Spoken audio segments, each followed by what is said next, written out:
to the conclusion that the level of information and technicality required to write a document like this would make something that as something as people just blowing it off as fake, either make them look like they're a damn fool, or they got to be some kind of agent, or they don't want y'all reading this.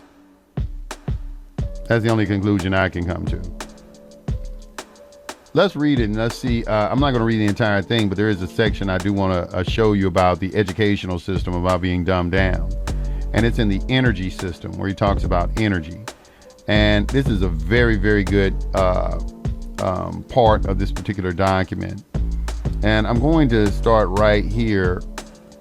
I'll read this entire thing. It is real good, the entire thing on energy. Energy is recognized as the key to all activity on Earth. Natural science is the study of the sources and control of natural energy, and social science, theoretically expressed as economics, is the study of the sources and control of social energy. Both are bookkeeping systems, mathematics. Therefore, mathematics is the primary energy science, and the bookkeeper can be king if the public can be kept ignorant of the methodology of the bookkeeping. All science is merely a means to an end. The means is knowledge. The end is control. The end always justifies the means. Beyond this remains only one issue: who will be the beneficiary? In 1954, this was the issue of primary concern. Although the so-called moral issues were raised, in view of the law of natural selection, it was agreed that a nation or world of people who will not use their intelligence are no better than animals who do not have intelligence.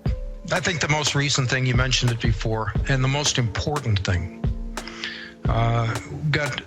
became involved in a lawsuit in 2006. I was added as the last of 7 defendants in a case that involved the manufacture and distribution of a controlled substance. The controlled substance was colloidal silver, but it's the same law that they would apply with heroin and cocaine, and it's a part of the drug laws.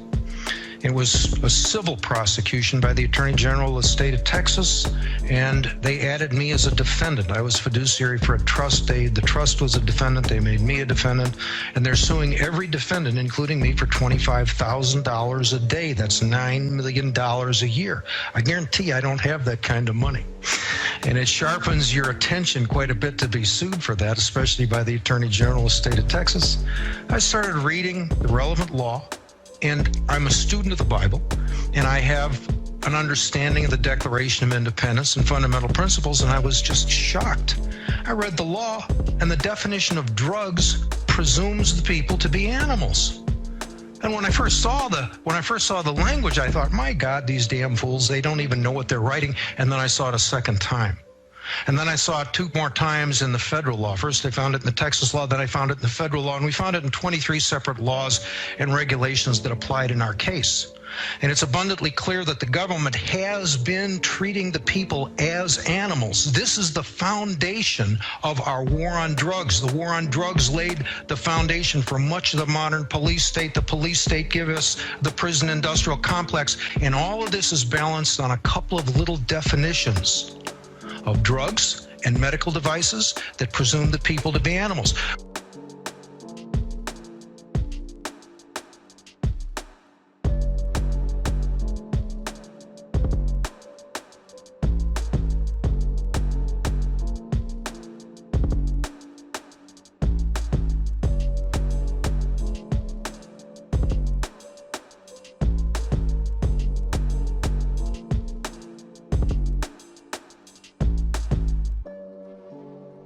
Leviticus 25:45.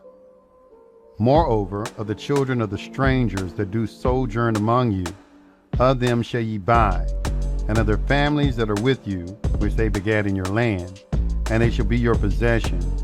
And you shall take them as an inheritance for your children after you, to inherit them for a possession. They shall be your bondmen forever. But over your brethren, the children of Israel, you shall not rule one over another with rigor. אוקיי. נו, תגיד. רגע, אני רוצה, רגע. יש לנו בני אדם, מה? אוקיי, אז השאלה... נו, יוסי, תגיד שלא. לא, אבל שאתם קוראים בו גם... הם חיות. הם קוראים בהמות, כתוב.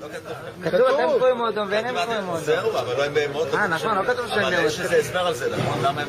רגע, זה מה שאני רוצה להבין. רגע, שקט. אז כן, מה כתוב? זה מה שאני לא מבין. כתוב שאתם קרויים אדם,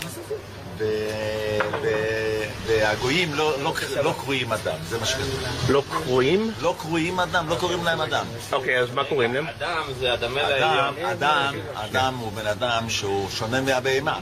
אם הבן אדם עושה את מעשה הבהמה, אז הוא כמו הבהמה, מה זה שווה? כל בן אדם צריך לשלוט על עצמו. זה היהודים שולטים על עצמם. אם היצר אומר להם לעשות דבר והם לא עושים, אז הוא בן אדם. אוקיי, אבל יש מישהו שהוא לא יהודי שעושה מה שצריך, הוא בן אדם או לא בן אדם? כן, צריך לעשות דברים נורמליים, בדרך כלל הם עושים, הם יכולים להרוג אנשים שלא רואים אותם. יהודי לא יהרוג יהודי, אפילו שלא רואים אותם. אם אחד זה גוי, כן? אבל יש יהודים שהורגים יהודים. יש. יגאל עמיר, רבי פופר... יהודי שמתנהג כמו יהודי, ודאי יש יהודים שלא מתנהגים. אוקיי, אבל רגע, מה שאני לא מבין, זה כל הגויים הם איך קוראים? שנייה, אדוני. בהמות. אני יכול להגיד לך משהו? אם אין להם ציווי. אדם זה על שם אדמה לעליון. אדם זה כביכול אדמה לאלוקי. אוקיי? זה פירוש אדם. אנחנו הפכנו את זה, זאת אומרת, העם הפך את זה. האדם, בן אדם, כמובן, אתה בן אדם, אתה צריך להתנהג כמו בן אדם. אבל בעיקרון זה על שם עליון. אדם זה אדמה לעליון, וכיוון שאנחנו בנים של אלוקים, אז הוא קרא לנו בני אדם. עכשיו, הגויים מה שהם, כן? אלוקים עשה אותם בשביל שיעשו פה... בשביל לשרת את היהודים.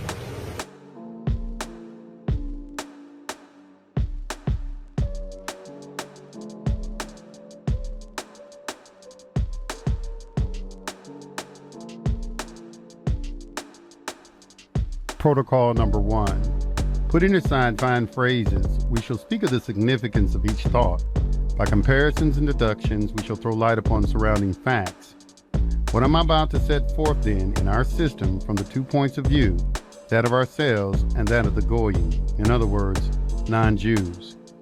It must be noted that men with bad instincts are more in number than the good, and therefore the best results in governing them are attained by violence and terrorization, and not by academic discussions. Each man aims at power. Everyone would like to become a dictator if only he could, and rare indeed are the men who would not be willing to sacrifice the welfare of all for the sake of securing their own welfare. What has restrained the beasts of prey who are called men? What has served for their guidance hitherto?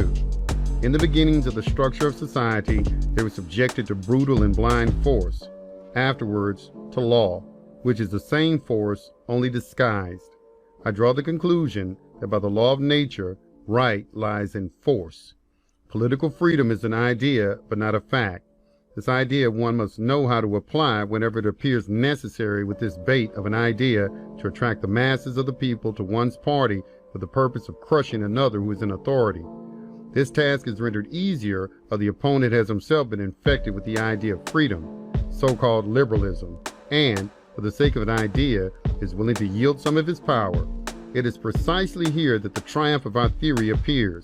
The slackened reins of government are immediately, by the law of life, caught up and gathered together by a new hand, because the blind might of the nation cannot for one single day exist without guidance, and the new authority merely fits into the place of the old, already weakened by liberalism.